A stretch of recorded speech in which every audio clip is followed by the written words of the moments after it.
Welcome back to the Digital Ledger channel, everybody. Thank you for being here. I want to break down a quick video really quickly here for you guys. We're going to cover a wide range of information, but I think it all ties in to where XRP and Ripple is going. First, we start with Accenture. Fujitsu, project hopes to solve blockchain interoperability. Remember that word, interoperability. We're going to come back to it. More things are happening all the time, but let's keep moving. We know recently we had the Federal Bank of India make ties with MoneyGram. We knew they were already tied with Ripple.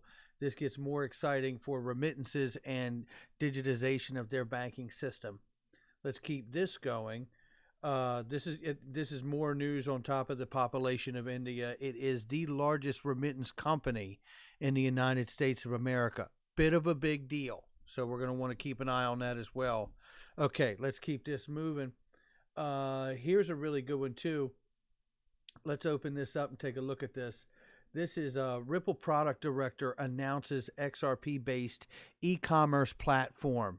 This is where Craig DeWitt and We Say Win have come together with XRP Labs, and they are building a commerce platform that really hints to look a lot like a Shopify kind of setup. Pretty darn exciting when you think about the possibilities of what they can do and the integration for models that already exist like a Shopify.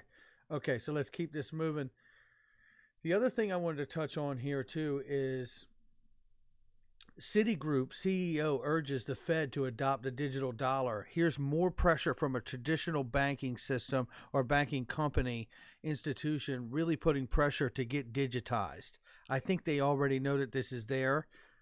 I think they know well in advance that this is going to happen, but this is the kind of things we want to see because this is outside of the digital asset space. So this is absolutely positive news because this is coming from the banking institution side, and we are getting closer and closer, I believe, to a convergence of the two, the digital asset space, the new digital asset class with the traditional investment markets, whether it be finance or institutions, corporate companies. It doesn't matter. It's all headed to the right place. Here's another interesting piece of news. Warren Buffett, Berkshire Hathaway, sold off most of its Goldman Sachs Incorporated stake, a longtime holding that slumped nearly 33%. I think the signal there is that Warren Buffett believes that there'll be a better chance to buy a position back in that stake not too long from now, because it appears from that sell-off that he believes we got further down to go. As you know, if you watch the IP channel at all, we talk with Cryptopolis on there, and it does appear that the traditional markets are going to take another big leg down at some point here. So keep your eyes peeled. And again, if you have, or if you are one of the 50% of the people that have reached into your 401k, because that's the numbers out here in the United States of America now. 50% of all people who hold a 401k have either taken it out or had to reach into it. If you are one of those people, I really encourage you to check the link in the comments of this video or in the description and contact iTrust Capital about a crypto IRA, a tax-deferred or tax-free IRA. Great company with even greater people, and they're getting ready to also extend the offer to gold for your IRA as well. Make sure you contact them, tell them I sent you.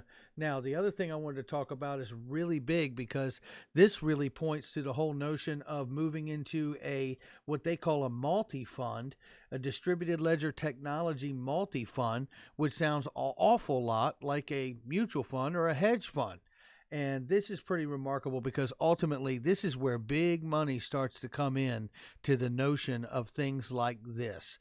Now, I'm not going to read this whole article to you other than to tell you that distributed ledger blockchain technology is absolutely being exploited so they can begin to build a multi-fund in that system with that technology.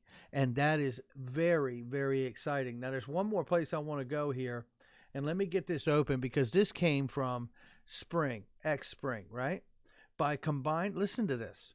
By combining XRP for settlement, the Ethereum virtual machine programmability, and Avalanche for consensus, at Flare Networks forms a Turing complete Federated Byzantine agreement network for building smart contracts.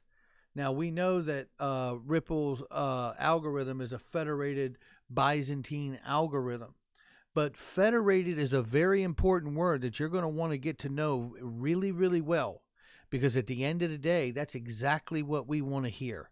We want to hear that there is a federated system, and it's due to the interoperability, that word that I told you not to forget that we were going to bring up again. Because there's no other network, there's no other protocols out here that are more interoperable than the ILP and the XRP ledger. The reality is when you hear this kind of language, when I hear the WEF talk about Ethereum being in the center of smart contracts for supply chains and global trade, what I also hear is the integration of the federated network of the ILP and the XRP ledger, because that is where we're going. You can't have an all-inclusive system unless you have all interoperability choices for everyone using that system. All right, guys, I just want to make this quick video. Make sure you get this out. Remember, federated protocols. That's what we're dealing with the ILP and the XRP ledger. You want to be able to provide a network that is a bed, a trust layer for everybody else's network to touch, transact, or work on. This way, all of these single individual networks can work and act together as one federated unit. That is what we're headed towards. All right, guys, take care. Hit the like and subscribe. If you like the content, please share it. We will catch you on the next one.